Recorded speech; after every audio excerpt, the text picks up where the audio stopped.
ئادار هەمومان ئەزانین لە ئەنجامی تێکۆشانێکی دوور و درێژی ژنانی جیهان بەدی هاتووە.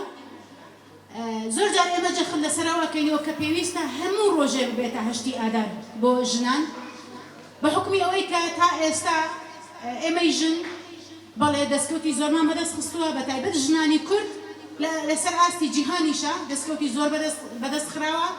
هەشتی ئادار یەکێک لەو دەستکەوتانەیە هەلبەتە، بەڵام زۆریش ماوە کە تێکۆشانی بۆ بکەین بە حکمی ئەوەی کە هێشتا سیستەمی دەسەڵاتداری و سیستەمی پیاوسالاری لە تەواوی کۆمەلگاکاندا زاڵە و هەوڵدانەکە هێشتا درێژە بەخۆی بە سیستەمی خۆی بدا.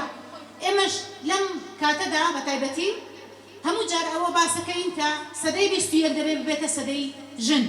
کاتێک کە ئێمە ئەڵێن سەدەی 21 ئەبێ ببێتە سەدەی ژن، سەدەی 21 سەدەی ژنە، پێویستە تێکۆشانەکانیشمان، پێویستە چالاکیمان، پێویستە کار و خەباتمان، پێویستە تێکۆشانی فکریمان، تێکۆشانی سیستەممان بە گوێرەی ئەوە بێت. بەڕاستی لە ئێستادا بێگومان وێ ڕای ئەوەی کە تەواوی ئەوانەی کە لە پێناو ئازادی ئێمە وەکو ژن لە پێناو ئازادی کۆمەلگاکان جانی خۆیان بەخت کرد، جارێکی تری لێرە بەبیر دێنینەوە، بەڵام دەبێت بەڵێنی ئەوەش بدەین یان پێویستە بەڵێنی ئەوە دووپات بکەینەوە کە بەردەوامی لە تێکۆشانکردن نەتەنیا بەردەوام بوون بەڵکو ئاستی تێکۆشانمان بەهێزتر بکەین. چونکە دەبێت ئێمە ئەوە باش لێکۆڵێن بکەین و باش درک بەوە بکەین کە لە ئەنجامدا سیستەمێکی پیاوسالاری لە پاڵەوەدا سیستەمێکی مۆدەریتەی سەرمایەداری لە بەرامبەر ئێمەی ژنان 24 سەعات شەو و ڕۆژ ساڵ 12 مانگ لە شەڕدایە لەگەڵ ژن. لەلایەکی ئەوەی کە سیستەمی سەرمایەداری هەمیشە هەوڵەدا کە ژن بکاتە کاڵایەک و پێشکەشی بکات بۆ ئەوەی کە درێژە بە سیستەمی خۆی بدا. لەلایەکی تریشەوە بەتایبەت ئەگەر لە کۆمەلگاکانی ڕۆژهەڵاتی ناوەڕاست باز بکەین، سیستەمی فۆداڵی و سیستەم و زیهنێتی دواکەوتووی پیاسالاری زیاتر زەق بۆتەوە و ئەوش بە شێوەیەک لە شێوەکان لە هەوڵی ئەوەدا کە بەردەوامی بە سیستەمی خۆی بدا. لەبەرەوە بۆ ئەوەڵێن لەبەرەوەی کە ئێمە ئەبێ بزانین کە سیستەمێک لە بەرامبەر ئێمەدا شەڕەکە، بۆیە ئێمەش دەبێت بە سیستەم لە بەرامبەر ئەوەدا تێکۆشان بکەین. بۆ بنیادنانی ئەو سیستەمە چیمان پێویستە؟ وەکو ڕێکخراوی پەیوەندیەکانی ژنانی کورد لەو باوەڕدان کە پێویستیمان بە هاوپەیمانیەک هەیە بەڕاستی لەسەر ئاستی چوار پارچەدا بە تایبەتی و گشتی ژنانی جیهان. ئەگەر ئێمە نەتوانین سیستەمی خۆمان بنیاد بنێین، ناتوانین لە بەرامبەر ئەو سیستەمە زەبەلاحی کە 5000 ساڵ لە بەردەوامی بەخۆی ئەدا، لەوانەیە ئەگەر چەندە تێکۆشانیش بکەین بەڵام پارچە پارچە بێ نەتوانین بەرگریەکی باش یان پێشکەوتنێکی باش بەدەست بخەین لەو تێکۆشانەدا. بۆیە ئەوەی گرنگەکە لە یەکتر نزیک بوونەوەی زیاتری ئێمەی ژنانە و بتوانین ئەو عەقڵیەتەی کە هەیە تێپەڕێنین و بتوانین لە چوارچەوەی پرسی ژندا زیاتر بە عەقڵێکی ژن و بە زیهنی ژن بینە لای یەکتر و ناکۆکیەکانی تری ئەوەی ناکۆکی بچووکەکانی کە هەمانە بیخینە لایەک و هەموو هێز و هەموو وزەی خۆمان بدەین ئەوەی کە خزمەت بە خۆمان و پرسی ژن بکەین لەسەر ئاستی گشتیدا. لە ئێستادا ژنان لە ناوتەڵەیەکی ترسناک و زۆرێکیان لە سەختی و تووتیژی کە لە ئاستێکی نادار پەروەرانەدا بەسەر ژناندا لەسەپێنرێت دەژین.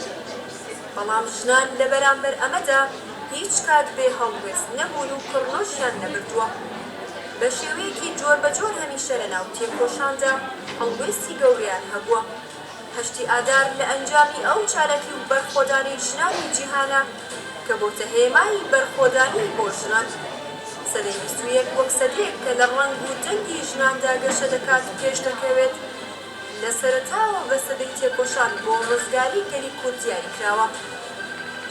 ئێمە هەموو ئەوانەی کە لێرەین ئەزانین لە دوای ڕاپەڕینی ساڵی 91ەوە ژنان لە هەرێمی کوردستانە لەم بەشەی کوردستانە بەڕاستی ئیشی جدیان کرد لە سەرەتاوە و بەڕاستی بەگەرمی ئیشکراوە ئیشێک بوو کە ڕوبەڕووی کەلتور و دابوونەریت و هەموو ئەوانەی کە لە ناو کەلتورا جیان ئەبێتەوە ڕوبەڕووی ئەویتەوە.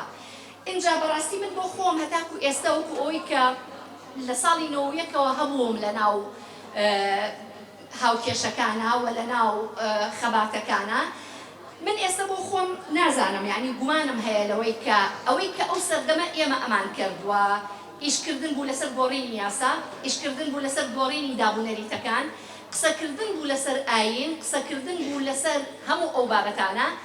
من بۆ خۆم نازانم بەڕاستی کۆمەلگا لەو سەردەمەیە ئەوەندە پێشکەوتوو بوو کە ئیسیعابی ئەم قسانی ئێمەی ئەکرد، یا ئێمە زۆر دوورتر لە ئاستی کۆمەلگا قسەمان ئەکرد و ئەوان تێنە ئەگەیشتن بۆیە بێدەنگ بوون. یعنی ئەمە بەڕاستی هێتا ئێستا بۆ من ساغ نەبووتەوە، چونکە کە ئەگەڕێمەوە بۆ سەرەتای نەوەتەکان ئەوەی کە ئەو کاتە کردومانە، ئەو بەرنامانەی کە ئەو کاتە پێشکەشمان کردووە، ئەوەی ئێستا ئەکرێت و خەڵکی ژنی لەسەر ئەکوژرێ، ژنی لەسەر دەرئەکرێ، ژنی لەسەر ڕوبەڕووی جۆرەها تند و تیژی ئەبێتەوە. ئەگەر با بڵێن لەوەی ئەو سەردەمە سەرەتای نەوەتەکان کەمتر نەبێ، زۆر زیاتر نییە، یعنی شتێکی زۆر گەورەتر داوا ناکرێت لەوەی کە لە سەرەتای نەوەتەکانە. بەڵام ئەگەر ئێمە لە ڕووی یاساییەوە سیر بکەین، هەموو ئەو یاسایانەی کە ئێمە ئیشمان لەسەر کردووە زۆر هیلاک بووین بۆی و ماندووبوونی زۆرمان بۆ کێشاوە، سیر ئەەکەی لە ساڵی 2022 ئیش لەسەر بڵێن دابەزین، هەرەمەکە بەرەو دابەزین ڕۆی لە جیاتی ئەوەی بەرەو سەرەوە بڕوا. بە نمونە لە ساڵی 2022 دادگای فدراڵی لەسەر داواکاری هەرێمی کوردستان، دادگایەکی هەرێمی کوردستان، یەکێک لە مادەکانی هەمواری یاسای باری کەسێتی هەڵوەشانەوە کە ئەمە بە ئاسانی دەست نەکەوتبوو، بەڵام زۆر بە ئاسانی هەڵوەشێنرایەوە. لە ڕووی سیاسیەوە کە من دیسانەوە باستی پاشەکشەکان بکەم لەم ساڵەی ڕابردووە کە چی ڕوویاوە، بە نمونە ئەگەر من وشەی جێندەر جارێکی کە بێنمەوە، وشەی جێندەر زۆر دەمێکە لە 10 ساڵ پێش ئێستا زیاترەوە هاتۆتە ناو. بۆ نمونە یەکەم جار کە لە ناو دامەزراوەیەکی یاساییە لە ناو پەرلەمانی کوردستان بوو لە ساڵی 2010 گفتوگۆ لەسەر وشەی جێندەر کراوە. وشەی جێندەر بۆ یاسای وەزارەتی وەرزش و لاوان زیاد کرا و کێشمێکی لەسەر بوو لە پەرلەمانە و بە چەسپاندنی وشەکە تەواو بوو.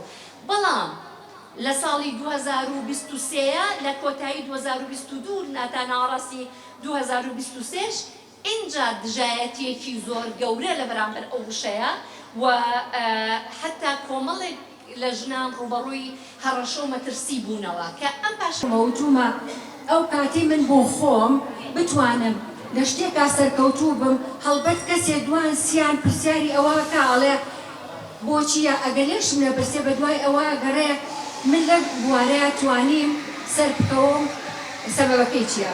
ژنمان زۆرە لە زۆر بوارە توانێتی سەرکەوتوو بێت. من دایمە زۆر حەزەکەم لەو ژنانە نزیک بووە بۆی بزانم سری توانای بەردەوام بوون و ڕێگە دۆزینەوەکەی لەکوایە. کاتی خۆی ئەوە زۆر جار باسم کردووە کابرایەک لەسەر بەحر دانیشتووە سەیری بەحرەکات، تەماشاکە پیاوێک لەسەر بەحرەکە هەموو شەپۆلێکە یەتە سەر ڕۆخەکە دایمە ئەوانەی ئەویان دیە ئەستێرەی دەریایەکی کەمەیی تەنکی ناسکەیە لەگەڵ خۆیان ئەیهێنێ. تەماشاکە و کابرایە لەگەڵ هەموو شەپۆلەکە کە مەلاین لەو ئەستێرانە هێنێ چەندانەیە کەڵەگرە خێراخێرا و پاکەکە توێتۆ بەدەم ئاوەکە. کابرا دانیشی بە دیارەوە سەعاتێ دوانسیان دوای لە ئەچەتی پێشەوەی کابرارێتۆ تەواویت هەموو شەپۆلێک 1 ملیۆن لەم ئەستێرەیە یەت و زۆربەی بەجێمێنێ و ئەفەوتەیە. تۆ ئەوە چەندانە دا 20 توانی و هەموو شەپۆلێک بیتەوە بەدەم ئاوەکە و نەجاتی بیت. ئەمە کە ئیشە تۆی دەیت کابرا لێگە من بتوانم لە 1 ملیۆنیشە 10 دانە ڕزگار کەم کەواتە مشتێکم کردو. ئێمەش ئەگەر بتوانین هەر لە مۆحیتی خۆمەوە دەست پێ بکەم، ئەنجا کچەکەم، ئەنجا کەسە نزیکەکانم من پێم وایە ئەتوانین هیچ جێبێ خۆگونجاندنێک بکەی لەگەڵ ئەم شتە ئەبەدی و ئەزەلیەی کە هەیە لەناو هەموو کۆمەڵگاکانە. زۆر سپاس. ڕێزنامەیەکی پێشکەشی خەباتên jin bi navê tevahiyê jinên jin zor spas bi rêxistinekî bîvîreyekî em hatine cem hebtin. Zor spas ji bo rêxistinê me jin û pêwendiyên ku hene. Spas dikim ji bo ew jî.